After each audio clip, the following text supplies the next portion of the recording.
ಆ ವ್ಯಕ್ತಿ ರಸ್ತೆ ಮೇಲೆ ಬಸ್ ಅನ್ನು ಹಿಂಬಾಲಿಸುತ್ತಿದ್ದ.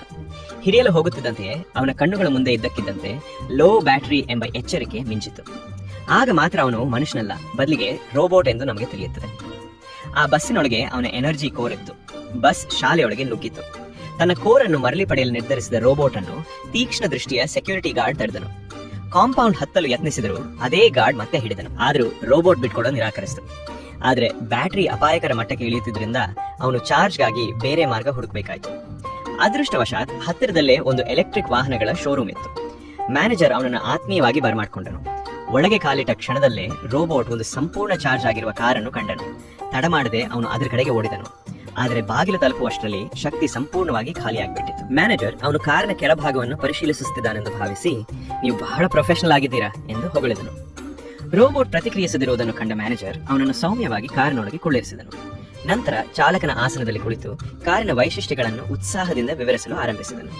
ಈ ನಡುವೆ ರೋಬೋಟ್ ತನ್ನ ಚಾರ್ಜಿಂಗ್ ಕೇಬಲ್ ತೆಗೆದು ನೇರವಾಗಿ ಕಾರಿನ ಚಾರ್ಜಿಂಗ್ ಪೋರ್ಟ್ಗೆ ಪ್ಲಗ್ ಇನ್ ಮಾಡಿದನು. ವಿದ್ಯುತ್ ಹರಿಯುತ್ತಿದ್ದಂತೆ ರೋಬೋಟ್ ಸ್ಪಷ್ಟವಾಗಿ ಶಾಂತಗೊಂಡು ಶಕ್ತಿಯ ಪ್ರವಾಹವನ್ನು ಆನಂದಿಸಿದನು. ಮ್ಯಾನೇಜರ್ ಅವನು ಕಾರಿನ ಐಶ್ವರ್ಯವನ್ನು ಮೆಚ್ಚುತ್ತಿದ್ದಾನೆಂದು ಭಾವಿಸಿ ಒಳಭಾಗವನ್ನು ಹೊಗಳುತ್ತಲೇ ಹೋದನು. ರೋಬೋಟ್ ತಲೆ ಆಡಿಸುತ್ತಿದ್ದರೂ ಒಳಗೆ ಗುಪ್ತವಾಗಿ ಸಂಪೂರ್ಣ ವೇಗದಲ್ಲಿ ಶಕ್ತಿ ಹೀರಿಕೊಳ್ಳುತ್ತಿದ್ದನು. ಏಕಾಏಕಿ ಕಾರು ಆಫ್ ಆಯಿತು. ಗೊಂದಲಗೊಂಡ ಮ್ಯಾನೇಜರ್ ಸಿಬ್ಬಂದಿ ಕಾರನ್ನು ಚಾರ್ಜ್ ಮಾಡುವುದು ಮರೆತಿದ್ದಾರೆಂದುಕೊಂಡನು.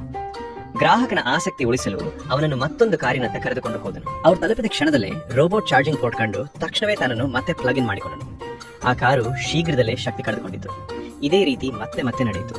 ರೋಬೋಟ್ ಸ್ವತಃ ಚಾರ್ಜ್ ಮಾಡುತ್ತಲೇ ಇತ್ತು. ಒಂದರ ನಂತರ ಒಂದರಂತೆ ಕಾರಿನ ಚಾರ್ಜ್ ಖಾಲಿಯಾಯಿತು. ಅಂತಿಮವಾಗಿ ಗೊಂದಲಗೊಂಡ ಮ್ಯಾನೇಜರ್ನ ಬಿಟ್ಟು ಸಂಪೂರ್ಣವಾಗಿ ರೀಚಾರ್ಜ್ ಆದ ರೋಬೋಟ್ ತಕ್ಷಣವೇ ಶೋರೂಮ್ನಿಂದ ಹೊರಗೂಡಿದನು. ಈ ಬಾರಿ ಅವನು ತನ್ನ ಕೋರನ್ನು ತೆಗೆದುಕೊಂಡಿದ್ದ ಹುಡುಗನನ್ನು ಕಂಡನು. ಹುಡುಗ ಅದನ್ನು ಹಿಂತಿರುಗಿಸಲು ಹೊರಟಿದ್ದಾಗಲೇ ಮಳೆ ಸುರಿಯಲು ಆರಂಭವಾಯಿತು. ರೋಬೋಟ್ ವಾಟರ್ ಪ್ರೂಫ್ ಆಗಿರಲಿಲ್ಲ. ತಕ್ಷಣವೇ ಕುಸಿದು ಕಂಪಿಸಲು ಆರಂಭಿಸಿದನು. ಹುಡುಗ ಅವನ ಬಳಿ ಓಡಿ ಬಂದು ಪರಿಶೀಲಿಸಿದಾಗ ಅವನ ನಿಜವಾದ ಗುರುತು ತಿಳಿದು ಬಂತು. ರೋಬೋಟ್ ಎಷ್ಟು ಶಕ್ತಿಶಾಲಿ ಎಂಬುದನ್ನು ಕಂಡ ಹುಡುಗ ತನ್ನ ನಿರ್ಧಾರವನ್ನು ಬದಲಿಸಿದನು.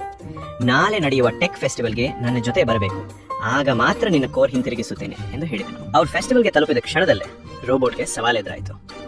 ಒಬ್ಬ ಸಹಪಾಠಿಯ ತಂದೆ 3 ಅಂಕಗಳ ಶಾಟ್ ಹೊಡೆದು ತನ್ನ ಕ್ರೀಡಾಪಟು ಪ್ರಮಾಣ ಪತ್ರವನ್ನು ತೋರಿಸಿ ಹೆಮ್ಮೆಪಟ್ಟನು.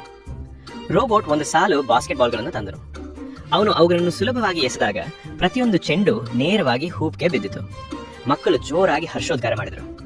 ಮುಂದಿನ ಸ್ಪರ್ಧೆಗಳಲ್ಲಿ ಕೂಡ ಅವನು ಹುಡುಗನಿಗೆ ಗೆಲ್ಲಲು ಸಹಾಯ ಮಾಡಿದನು. ಆದರೆ ಫ್ಲೈಯಿಂಗ್ ಡಿವೈಸ್ ಸ್ಪರ್ಧೆಯಲ್ಲಿ ಹುಡುಗನ ವಿಮಾನ ಕೆಟ್ಟು ಹೋಯಿತು. ಹಿಂದಿನ ದಿನ ಅದು ಸರಿಯಾಗಿ ಕೆಲಸ ಮಾಡಿದ್ರು ಹುಡುಗ ರೋಬೋಟ್ ಅದನ್ನು ಸರಿಪಡಿಸಬಹುದು ಎಂದು ನಿರೀಕ್ಷಿಸಿದನು. ಆದರೆ ರೋಬೋಟ್ ಅದನ್ನು ನೋಡಿರಲಿಲ್ಲ. ಸುಳ್ಳು ಹೇಳಲು ಸಾಧ್ಯವಿರಲಿಲ್ಲ. ನಿರಾಶೆಯಿಂದ ಹುಡುಗ ಓಡಿ ಹೋದನು. ಅವನು ಸಮುದ್ರದ ಬಳಿ ವಿಮಾನವನ್ನು ಒಬ್ಬನೇ ಸರಿಪಡಿಸಲು ಯತ್ನಿಸಿದನು. ಆದರೆ ಅದು ತಪ್ಪಾಗಿ ಸಮುದ್ರಕ್ಕೆ ಬಿತ್ತು. ಹುಡುಗ ಅದನ್ನು ಮರಳಿ ಪಡೆಯಲು ಓಡಿದರೂ ಅವನಿಗೆ ಈಜಲು ಸಾಧ್ಯವಾಗಲಿಲ್ಲ. ಆ ಕ್ಷಣದಲ್ಲಿ ರೋಬೋಟ್ ಧಾವಿಸಿದನು. ಅವನ ಸೇಫ್ಟಿ ಸಿಸ್ಟಮ್ ಎಚ್ಚರಿಕೆ ನೀಡಿದರೂ ಅವನು ತನ್ನ ಸೇಫ್ಟಿ ಚಿಪ್ ಕಿತ್ತು ಹಾಕಿ ಹುಡುಗನನ್ನು ರಕ್ಷಿಸಿದನು. ತಕ್ಷಣವೇ ಶಾರ್ಟ್ ಸರ್ಕ್ಯೂಟ್ ಆಯಿತು. ಈಗ ಅವನು ತಕ್ಷಣವೇ ಭವಿಷ್ಯಕ್ಕೆ ಹಿಂತಿರುಗಬೇಕಾಯಿತು. ಹುಡುಗ ಮನಸ್ಸಿಲ್ಲದೆ ಚಿಪ್ ಅನ್ನು ಮತ್ತೆ ಜೋಡಿಸಿದನು. ಕೊನೆಗೆ ರೋಬೋಟ್ 2050 ಲ್ಯಾಬ್ಗೆ ಹಿಂತಿರುಗಿದನು. ಆಗ ಮಾತ್ರ ಅವನಿಗೆ ತನ್ನ ಸೃಷ್ಟಿಕರ್ತ ಅದೇ ಹುಡುಗ ಎಂದು ಅರಿವಾಯಿತು.